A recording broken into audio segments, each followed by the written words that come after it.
అందరికీ నమస్కారం అండి. నేను మీ కార్టూనిస్ట్ హరికృష్ణ నాగేశ్వరం. కార్టూన్లు గీసే మొదటి రోజుల్లో అంటే 2005-6 ప్రాంతంలో గీసిన కార్టూన్లలో ప్రచురితం కానిటువంటి కార్టూన్ని మళ్ళీ నేను తర్వాత కాలంలో కొన్ని మ్యాగజైన్స్కి, ఇతర మ్యాగజైన్స్కి పంపడం జరిగింది.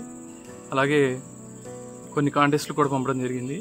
ఇప్పట్లో అంటే 2018 ప్రాంతంలో ఎలాగ వాటిని మాడిఫై చేశాను, ఎలా గీశాను, మళ్ళీ అప్పట్లో ఎలా ఉంది గీత, ఇప్పుడు ఎలా ఉంది.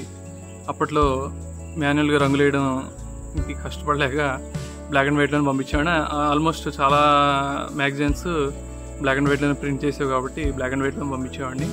సో ఇప్పుడు కలర్లో ఏ విధంగా, ఫోటోషాప్లో కలర్ ఏ విధంగా వేసాను, అలాగే ప్రజెంటేషన్ ఏ విధంగా అప్పుడు ఎలా ఉంది, ఇప్పుడు ఎలా ఉంది, ఇంకా కొత్తగా ఏం యాడ్ చేశాను, డైలాగ్ ఎలా మార్చాను, ఇటువంటి సమాచారాన్ని, ఇటువంటి విషయాలను మీకు తెలియజేయడం కోసం ఈ వీడియో తయారు చేశాను. మీరు గమనించిన అంశాలని, అలాగే వీటిలో మీకు నచ్చిన కార్టూన్లని కామెంట్ రూపంలో తెలియచేయండి. అలాగే ఈ వీడియో నచ్చితే మీ ఫ్రెండ్స్కి, బంధువులకి షేర్ చేయండి, లైక్, సబ్స్క్రైబ్ చేయండి. Thank you.